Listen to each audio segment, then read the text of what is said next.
Symmetry is actually the repetition of its own. खुद को दोबारा से रिपीट करना, एक ख़ास तरतीब में होना, इसको हम कहते हैं साइमेट्री. Consistency actually symmetry. ठीक है, एक ख़ास शेप है, उस शेप के अंदर सिमिलरिटी इतनी है कि वो ख़ुद को रिपीट कर सकता है. अगर इस शेप को हम रोटेट करें, इसको घुमाएं, तो इसके इस प्रॉपर्टी को कि ये ख़ुद को रिपीट कर सकता है, ख़ुद का एक मिरर इमेज भी बना सकता है, इसको हम कहते हैं साइमेट्री. अब जितना हो सके ज़्यादा हो उतनी साइमेट्री ज़्यादा है, जितना कम इसका रिपीटिशन पावर हो उतनी इसकी साइमेट्री कम है. ठीक है, ये हम जानवरों में, बायोलॉजी में हम पढ़ चुके हैं ना, साइमेट्रिकल शेप साइमेट्रिकल है या नहीं, फाइलम्स में जो हम पढ़ चुके थे. देखो, इंसान को हम पढ़ रहे थे कि इंसान अगर इसको हम ऐसे डिवाइड करें तो इसका शेप साइमेट्रिकल है. मतलब यहाँ पर अगर हम लाइन गुजारे तो साइमेट्रिकल क्यों है? एक आंख यहाँ पर, एक आंख यहाँ पर, आधा मुंह यहाँ पर, आधा मुंह यहाँ पर, एक हाथ यहाँ, एक हाथ यहाँ, एक पाँव यहाँ, एक पाँव यहाँ, 5 उंगलियाँ यहाँ, 5 उंगलियाँ यहाँ. तो सिमिलरिटी दिखा रहा था, खुद को रिपीट कर रहा था. इसको इसलिए हम साइमेट्री कहते हैं, साइमेट्रिकल था इस पोजीशन पर. तो सेम चीज़ यहाँ केमिस्ट्री में भी है. जो शेप खुद को रिपीट कर सकता है, खुद जैसा शक्ल दिखा सकता है, कंसिस्टेंट हो सकता है, उसको, इसके प्रॉपर्टी को हम कहते हैं साइमेट्री. ठीक, 3 किस्म के साइमेट्रीज के पॉइंट्स एक क्रिस्टल के अंदर होते हैं जो कि आपके सिलेबस के अंदर दिए गए हैं. एक है प्लेन ऑफ साइमेट्री, एक है एक्सिस ऑफ साइमेट्री, और एक है सेंटर ऑफ साइमेट्री.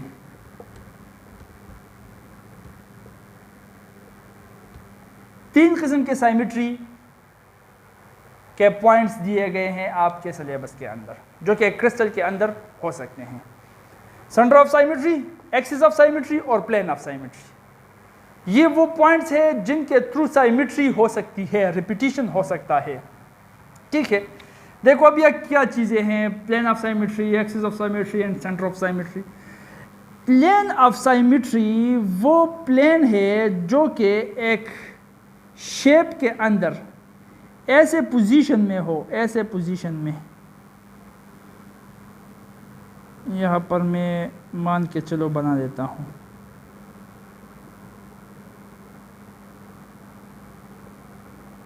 ये ब्लैक लाइन जो मैंने ड्रा की है, ये ब्लैक लाइन ऐसे पोजीशन पर है कि इससे ऊपर वाला जो हिस्सा है और नीचे वाले जो हिस्सा है, ये दोनों हिस्से एक दूसरे का मिरर इमेज है. Mirror image. नीचे वाला जो है, इसको अगर मैं शीशे के सामने रख दूं तो ये शीशे में बिल्कुल ऐसे ही दिखेगा जैसे ये ऊपर वाला पार्ट है. इसका मतलब इसका ये कि ऊपर वाला पार्ट नीचे वाले पार्ट के सेम टू सेम है.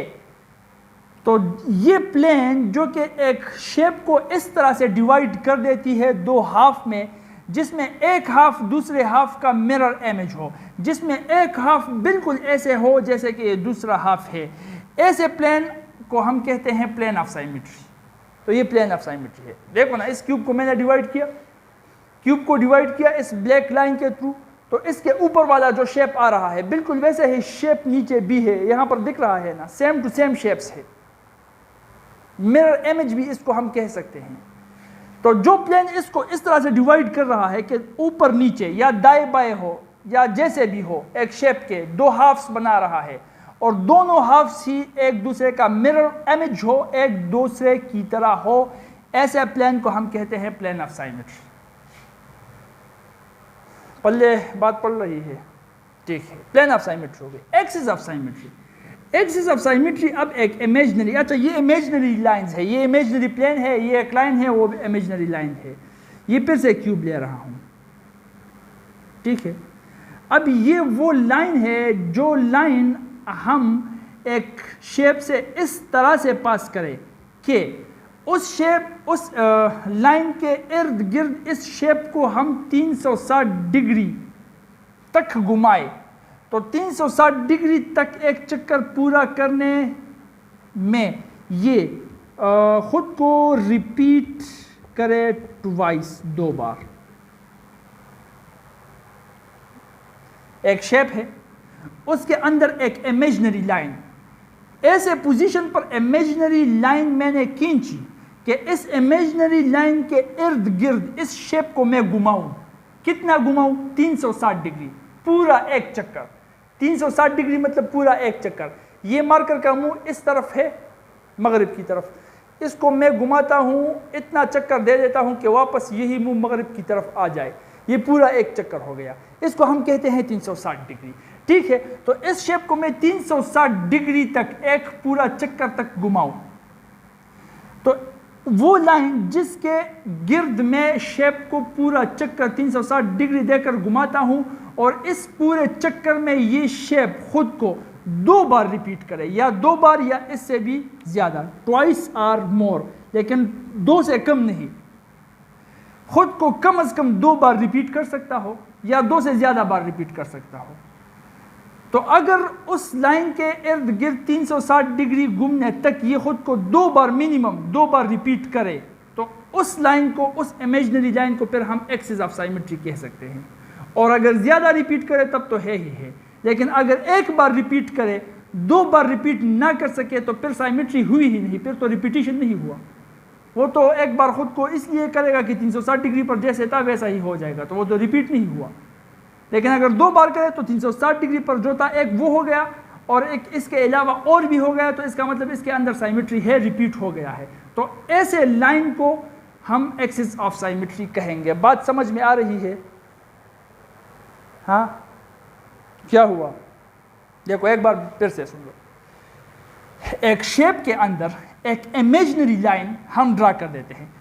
किसी भी प्लेस, किसी भी पोजीशन पे आप ये इमेजिनरी लाइन ड्रा कर सकते हो। यहाँ पर भी ड्रा कर सकते हो, ऐसे भी ड्रा कर सकते हो, ऐसे भी कर सकते हो, ऐसे भी कर सकते हो, जैसी तेरी मर्जी, तेरी दादा की मर्जी कर सकते हो। ठीक है, लेकिन लाइन ऐसे पोजीशन पर होना चाहिए कि 360 डिग्री का चक्कर लगाते हुए ये शेप खुद को या 2 बार या 2 से ज़्यादा बार रिपीट कर सके, तो ऐसे इमेजिनरी लाइन को हम एक्सिस ऑफ साइमेट्री कहेंगे।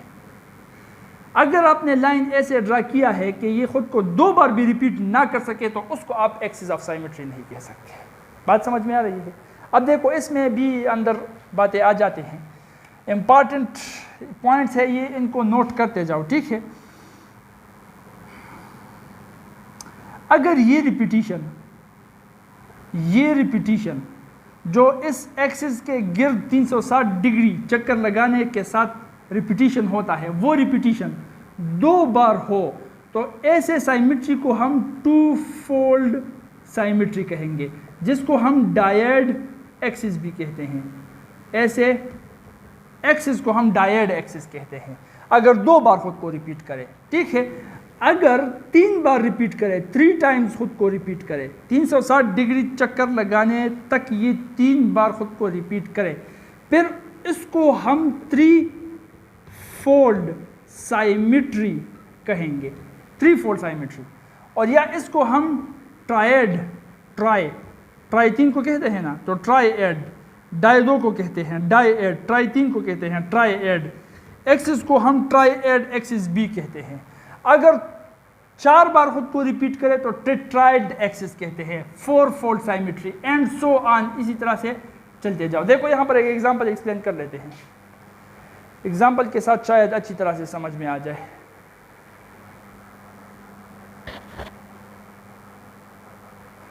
यही देखो, ये एक डब्बा है। ठीक है, अब ये डब्बा, इसको मैं चलो इस तरह से पकड़ लेता हूँ, ऐसे। ठीक है, इसका ये वाला शेप जो है, इसकी लंबाई, इसकी ऊंचाई, इसकी चौड़ाई, ये देखो कितना चौड़ा है, कितना लंबा है, ये देख लिया आपने। इस एंड को नोट कर लिया, पूरा रेक्टेंगल का शेप आपके जहन में आ गया। ठीक है, अब यहाँ पर इससे सीधा नीचे गुजार कर ये लाइन इमेजिनरी, मैं इमेजिन कर लेता हूँ कि इसके आर पर, इस पोजीशन पर मैंने एक कापर वायर पास कर लिया और उसके इर्द गिर्द इसको घुमा रहा हूँ अब मैं। ठीक है, और उसी को मैं एक्सिस ऑफ साइमेट्री मान लेता हूँ और देखता हूँ कि ये कौन सी एक्सिस ऑफ साइमेट्री है भी या नहीं, और अगर है तो कौन सी वाली है, डायड एक्सिस है, ट्रायड एक्सिस है, 4 फोल्ड की साइमेट्री है, कौन सी है। तो देखो यहाँ पर मैंने पास कर ली, ये मार्कर जहाँ पर है, ये एक्सिस ऑफ साइमेट्री हो गया, ठीक है, इमेजिनरी लाइन हो गया। अब देखो इसको मैं घुमाता हूँ, 360 डिग्री तब होगा अगर इसको घुमाते घुमाते ये शेप वापस आपके सामने आ गया, ठीक। इसको मैं घुमा रहा हूँ, ये इतना घुमाया, क्या ये रिपीट हुआ है? यहाँ पर जो है उसकी ऊंचाई, लंबाई, वो एंड्स वो बिल्कुल वैसे हैं जैसे वो शेप था, नहीं है, तो रिपीट अभी नहीं हुआ। अच्छा, रिपीट नहीं हुआ तो घुमाते जाओ, घुमाते जा रहा हूँ, यहाँ तक आप पहुँचा, अब शायद रिपीट हुआ है। वो वाला शेप जो अब तक आप देख रहे थे वो मेरे साइड पर है, लेकिन आपके साइड पर जो शेप है वो भी एग्जैक्टली वैसे ही है।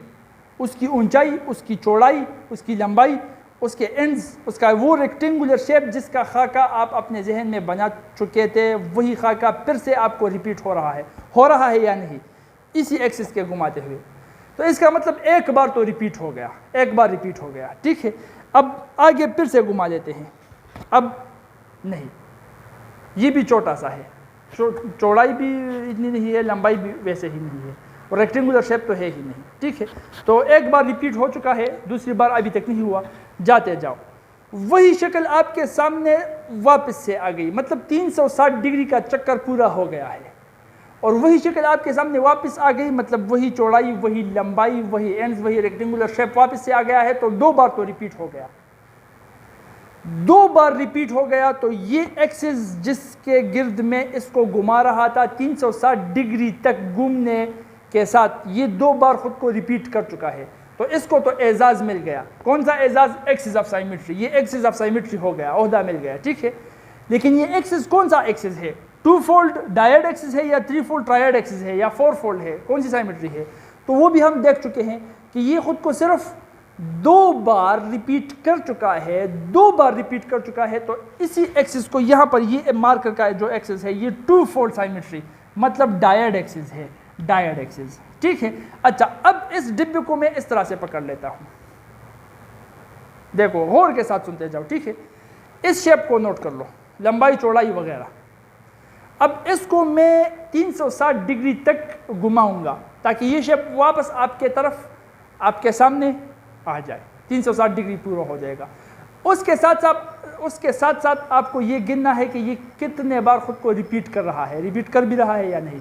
अच्छा, घुमाना किस पॉइंट से है?